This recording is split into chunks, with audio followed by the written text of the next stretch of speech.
და ყველაფერი დამალული არ არის, ყველაფერი ღიაა. და ეხლა შენ იქ შიგნით რა მოილაპარაკეს, რა შენი საქმეა, ვინ გიკითხება, რა შენი საქმეა, ვინ გიკითხება, ის რო აშენდება ხო ნახავ. მეგობრებო, ხელშეკრულება ცნობილი არის, თუმცა დეტალები თქვენი საქმე არ არის. საქართველოში რა ინვესტიცია შემოდის, ასევე არ არის თქვენი საქმე. ეს ხაინდრავას განცხადების მიხედვით. ხაინდრავაზე ბევრს არ ვილაპარაკებ, იმიტომ რომ ის ყველა ხელისუფლებაში იყო, შევარდნაძის დროს ხელისუფლებაში იყო, ნაცების დროს იყო და ქართული ოცნების აქტიური გამპრავლებელია. თუმცა ამ თემასთან დაკავშირებით საკმაოდ სერიოზული მსჯელობა უნდა გაიმართოს, იმიტომ რომ რეალურად ბოლომდე დეტალები არ არის ცნობილი თუ რა ხელშეკრულება იდება. ეგ ძალიან მნიშვნელოვანი დეტალი არის. მეორე, არაბები კონკრეტულად დაინტერესებულები არიან საკუთარი რელიგიური თუ კულტურული ექსპანსიით და ის ისლამში პირდაპირ წერია და აქ არანაირი პოლიტკორექტულობა არ არის საჭირო, იმიტომ რომ ეგ რეალობაა. ეგ ერთი მნიშვნელოვანი ფაქტორი და მეორე, ქართული ოცნება მაგ მიმართულებით არ არის სანდო, იმიტომ რომ ყველამ გაიგო და ყველამ გაარკვია, რომ მაგალითისთვის ღარიბაშვილი ფულს არავდა, რომელიც ერთ-ერთი ყველაზე მაგარი პრემიერ-მინისტრი იყო, გახარია deep state-მა ჩაუდო. შესაბამისად, მან ირკვევა, რომ ქართული ოცნება მაგ კუთხით სანდო არ არის, არაბები ნამდვილად საფრთხე არიან და არა მარტო არაბები, ზოგადად მთელი მსოფლიოდან სხვადასხვა ხალხები, იმიგრაცია ძალიან დიდი საფრთხე არის. შესაბამისად, ეგ პროექტი იწვევს თუ არა მაგ კონკრეტულ საფრთხეებს, სწორედ ამ ვიდეოში გაიგებთ, ასევე გაიგებთ რა კომპანია არის Eagle Hills და MR ჯგუფი. პირველად საქართველოში ამ კომპანიის შესახებ გავიგეთ 2025 წლის იანვარში. როდესაც მთავრობამ გვახარა, რომ 27 იანვარს დაიდო ხელშეკრულება Eagle Hills-სა და ჩვენ მთავრობას შორის, სადაც უპრეცედენტო ინვესტიცია შემოდიოდა. რაც მართლა უპრეცედენტოა, იმიტომ რომ ახლა ინვესტიცია მთელი ამ დამოუკიდებლობის პერიოდში არასდროს არ შემოსულა საქართველოში. ამ ხელმოწერას ესწრებოდნენ სხვათა შორის კობახიძე, პრემიერ-მინისტრი, ასევე ვიცე-პრემიერი ლევან დავითაშვილი და აჭარის ავტონომიური რესპუბლიკის მთავრობის თავმჯდომარე თორნიკე რიჟვაძე. ამას ასევე ესწრებოდა ემირატების პრეზიდენტი შეიქ მუჰამედ ბინ ზაიედ ალ ნაჰიანი. ვიცი მოიტეხე ენა. შესაბამისად, პირველი რაც აქ ადამიანს თვალში უნდა გაუველოს, რომ ეს არის ემირატების, ანუ თვითონ სახელმწიფო არის დაინტერესებული ამ პროექტის განხორციელებაზე. და ეს რეალურად რაში ირკვევა? პირველად, MR Properties, MR ჯგუფი დაარსდა 1997 წელს. მისი დამფუძნებელი იყო მუჰამედ ალაბარი. და რეალურად ირკვევა, რომ MR Properties 30%-იანი წილის მფლობელი არის ემირატები. რაც პირდაპირ იმას მიანიშნებს, რომ სახელმწიფოს კონკრეტული სტრატეგიული მიზნები აქვს აი ამ კომპანიისთვის, თორე ისე რა უნდა, ხო? გასაგებია მანდ, რომ ვინაიდან ამ ხელშეკრულების დადებასაც ესწრებოდა მათი პრეზიდენტი, აქ მათ აქვს გარკვეული ინტერესები ამ მიმართულებასთან დაკავშირებით. ეხლა რა არის Eagle Hills? Eagle Hills არის იმავე ადამიანის, მუჰამედ ალაბარის დაფუძნებული კომპანია, რომელიც დაარსდა 2014 წელს. რეალურად შვილობილი კომპანიაა, იგივე პროექტებს ახორციელებს, დაახლოებით იგივე სფეროში მოღვაწეობს, ანუ დეველოპერული კომპანია არის, ოღონდ Eagle Hills-მა ცადა გასული იყო უფრო ფართო მასშტაბებში. MR ჯგუფს აქვს ესეთი პროექტები, საკმაოდ დიდი პროექტებია განხორციელებული. ეს არის ბურჯ ხალიფა და დუბაი მოლი. მაგალითად, რომელიც საკმაოდ დიდი პროექტებია გასაგებია. უბრალოდ Eagle Hills-მი გავიდა მასშტაბებს გარეთ, ანუ ამ რაღაც ახლო აღმოსავლეთიდან, რაღაც აფრიკის ქვეყნებიდან, ბაჰრეინიდან და ასე შემდეგ, გავიდა სხვა მასშტაბებში და მაგალითად ერთ-ერთი პირველი პროექტი ეს იყო სერბეთის ბელგრადის waterfront-ი. სადაც შეიქმნა ძალიან დიდი პრობლემები კომპანიასთან დაკავშირებით. ამ პროექტის შესახებ პირველად ცნობილი გახდა 2014 წელს. თავიდანვე გარკვეული პროტესტი გამოიხატა, იმიტომ რომ ერთ-ერთი პირველი ინვესტიცია იყო, რაც Eagle Hills-მა ჩადო ევროპის ქვეყანაში, სადაც პირდაპირ დაიცვა საკითხი, რომ შეიძლება სუვერენიტეტი, კულტურული ექსპანსია და ასე შემდეგ მოხდეს. თუმცა, გარდა ამისა, გამოიხატა სხვადასხვა სერიოზული პრობლემები. როგორც იყო, რომ ტენდერის გარეშე შეირჩა ეს კომპანია, გასაგებია ტენდერის გარეშე შეიძლება შეირჩეს რაღაც კომპანია თუ სახელმწიფოს ინტერესს შეიცავს, თუმცა ესე უეცრად გამოჩნდა ეს Eagle Hills-ი და ყველანაირი ფორმალობების გარეშე შეირჩა აღნიშნული კომპანია. მეორე ის იყო, რომ 2016 წელს გამოვიდა ათასობით ადამიანი ამ კონკრეტული პროექტის წინააღმდეგ, ანუ waterfront-ის წინააღმდეგ. და რას გულისხმობდა, რატო გამოვიდა ეს ხალხი, უარ გაგიჟებულა. ბუნებრივია კითხვა ისმის და რეალურად გაირკვა, რომ პარლამენტმა, სერბეთის პარლამენტმა მიიღო შემდეგი კანონი, რომელიც უფლებამოსილებას აძლევდა როგორც მთავრობას, ისე დეველოპერს მიწის ჩამორთმევი მშენებლობის ნეფართვის გაცემისა და იჯარის მართვის კუთხით კონკრეტულად waterfront-ის პროექტებისთვის, ანუ სხვადასხვა სპეციალურ უფლებებს სთავაზობდა ეს კანონი როგორც დეველოპერს, ისე მთავრობას როგორც გავიმეორე. კრიტიკოსები ამტკიცებდნენ, რომ კანონმა გვერდი აუარა სტანდარტულ საჯარო კონსულტაციებსა და გარემოსდაცვით შემოწმების პროცედურებს და ინვესტორს რეალურად მისცა საკმაოდ დიდი პრივილეგიები. გარდა ამისა, გავრცელდა ესეთი ინფორმაცია, რომ 2016 წლის აპრილში ღამით საკამათო ვითარებაში განხორციელდა სავამალას რაიონში რამდენიმე კერძო საკუთრებაში არსებული შენობების დანგრევა.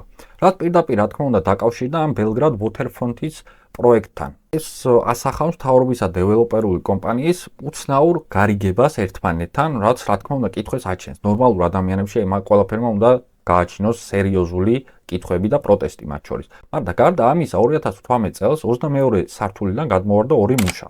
და პირდაპირ დადგინდა, რომ ეს იყო უხეში დარღვევა სამუშაო პროცედურების და სამუშაო გარემოს. გარდა ამისა, იმავე წელს 2018 წელს 80-მა თურქმა მუშამ სერბეთში თურქეთის საელჩოს წინაშე გამოვიდა გააპროტესტა, რომ არასათანადო პირობები იყო სამუშაო გარემოში და აღმოჩნდა, რომ ამ 80 მუშიდან უმრავლესობას არ ჰქონდა კონტრაქტი დადებული და ისინი იყვნენ არალეგალი მუშები. შესაბამისად, რას ვიგებთ, რომ იგ ჰელსის პროექტმა გამოიწვია ის, რომ არალეგალი მუშები შემოიყვანა, მეორე გამოიწვია ის, რომ დარღვეული იყო სამუშაო გარემო, მესამე ის, რომ მთავრობასა და დეველოპერულ კომპანიას შორის დაიდო ძალიან უცნაური და ძალიან სწრაფად ეს ხელშეკრულება, რომელიც საჯარო არ ყოფილა. შესაბამისად, მან რა თქმა უნდა ჩდება კითხვები, რომ საქართველოშიც იგივე სხვა არ აპირებენ. თან განცხადება უკვე გაკეთდა, რომ საქართველოში დაახლოებით 30,000 უცხოელი მუში შემოყვანა იგეგმება. ეს განაცხადა საქართველოს ეკონომიკის ყოფილმა მინისტრის მოადგილემ ნიკოლოზ ალავიძემ. შესაბამისად, ეს ყველაფერი ძალიან დიდ კითხვებს აჩენს საქართველოსთან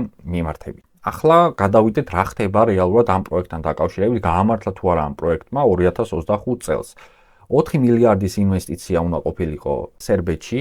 ჩაიდო რეალურად პირდაპირ ინვესტიციის სახით, როგორც რადარი გვამცნობს, ეს არის ერთ-ერთი სერბული მედია და არა 4 მილიარდი. დანარჩენი გარკვეული სესხების და მთავრობის ჩართულობის შედეგად რაღაც თანხა მოიზიდა, თუმცა რეალური თანხა პირდაპირ ინვესტიცია 120 მილიონს არაჭარბებდა და ზოგი მონაცემით საერთოდ 20 მილიონამდეც კი ჩამოდის ეგ ყველაფერი. 13,000 სამუშაო ადგილი უნდა შექმნილიყო. პროექტის 78%-ს იკავებს სწორედ ეს იგ ჰელსი, ხოლო დაახლოებით 32%-ს იკავებს სერბეთის მთავრობა. და 19 წლიანი იჯარით აიღო იგ ჰელსმა კონკრეტული მიწა და ეს მიწის მოცულობა დაახლოებით თავიდან იყო 200 ჰექტარი, თუმცა რადარის ინფორმაციით ეს მიწაც კიდევ დაემატება დაახლოებით 300 ჰექტარამდე, რაც საბოლოო ჯამში 500 ჰექტარ მიწას მოიცავს. ხოლო ეს მიწა დაახლოებით 2.5 მილიარდ ევროს ღირებულებას შეადგენს.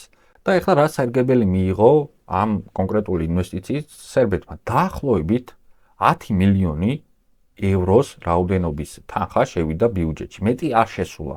ამდენი ხნის მანძილზე, სადაც უკვე 80% დაახლოებით მშენებლობის დასრულებულია სერბეთში და ბელგრადში. როგორც უცხოური ინვესტიციების კონსულტანტმა მილან კოვაჩევიჩმა განაცხადა, მთავრობას უნდა მიეღო ბინების გაყიდვებიდან მოგების მესამედი, მაგრამ ეს არ მომხდარა მიუხედავად იმისა, რომ 2023 წელს მოგებამ 124 მილიონი ევრო შეადგინა. და ის ამბობს, რომ ფული როგორც ჩანს სერბებიდან პირდაპირ ემირატებში გადავიდა და დაიღვა გარკვეულწილად ხელშეკრულება. ეს ყველაფერი იმას მიანიშნებს, რომ საკმაოდ სერიოზული დარღვევები შეიძლება გამოიწვიოს იგ ჰელსის პროექტმა საქართველოში. სერბეთში ამხელა პრობლემები გამოიწვია და სერბებში რომ ამხელა პრობლემები გამოიწვია, ეგ კარგად შეამჩნიეს უნგრეთმა და უნგრეთის გარკვეულმა მთავრობის მოწინააღმდეგეებმა. უნგრეთის უნდა აშენებულიყო და ჯერ კიდევ დაგეგმილი არის, რომ აშენდეს უზარმაზარი მინი დუბაი. თავიდან მინი დუბაი ერქვა და მერე გრენდ ბუდაპეშტ დაერქვა. პროექტი რეალურად უზარმაზარია, დაახლოებით 100 ჰექტარ მიწაზე არის გათვლილი ეს პროექტი, ჯერ არ დაწყებულა. ფაქტობრივად აქაც იგივე მდგომარეობაა, რომ ხელშეკრულება არ საჯაროვდება, რაც შეგვიძლია პარალელად გავავლოთ საქართველოსთან მიმდინარე პროცესებთან. გარდა ამისა, თითქმის სრული დუმილი იყო ხელშეკრულების დადებამდე და საკმაოდ დიდი ხანი მიმდინარეობდა ხელშეკრულების დადების მომზადების ცერემონიები, ეს ფორმალობები, ესე რომ ვთქვათ. პროექტზე პირველი სანდო ცნობები გაჩნდა მხოლოდ ჟურნალისტური გამოძიების შედეგად, რომელიც ევსქوارმა ჩაატარა 2023 წლის ნოემბერში და ოფიციალური დეტალები საჯაროდ მხოლოდ მას შემდეგ გახდა ცნობილი, რაც უკვე ხელშეკრულება მოწერილი იყო. ანუ აქაც ძალიან სწრაფად დისკუსიის გარეშე, საზოგადოების აზრის გარეშე მიიღწა შეთანხმება. ოღონდ ეს მშენებლობები ჯერ უნგრეთში არ არის დაწყებული და საუბრებია, რომ შეიძლება საერთოდ გაუქმდეს ეგ კონკრეტული პროექტი. ანუ ცნობილი ფაქტობრივად არაფერი არ არის უნგრეთში რა მოხდა, მაგრამ პროტესტი რო უკვე არსებობს მაგ თემასთან დაკავშირებით გასაგებია. ამასთან ერთად კიდევ ერთი ძალიან მნიშვნელოვანი დეტალი. კობაქიძემ საკუთარი ვიდეო გამოაქვეყნა, სადაც აპრავებდა სწორედ იგ ჰელსის აი ამ უზარმაზარ პროექტს. ერთი კწანისთან მიმდებარე ტერიტორიაზე უნდა გაკეთდეს უზარმაზარი ქალაქი და ასევე მეორე გონიოში, ასევე უზარმაზარ ტერიტორიაზე. რა კითხვები იბადება და რა კითხვებს გასცა რეალურად პასუხი კობახიძემ. პირველი რაც თქვა, ის არის ყოველწლიურად 15,000 ბინა იყიდება უცხოელებზე. რაც უზარმაზარი რიცხვია, ამ პროექტის ფარგლებში კი 3,000 გაიყიდება მაქსიმუმ ეგეც უცხოელებზე.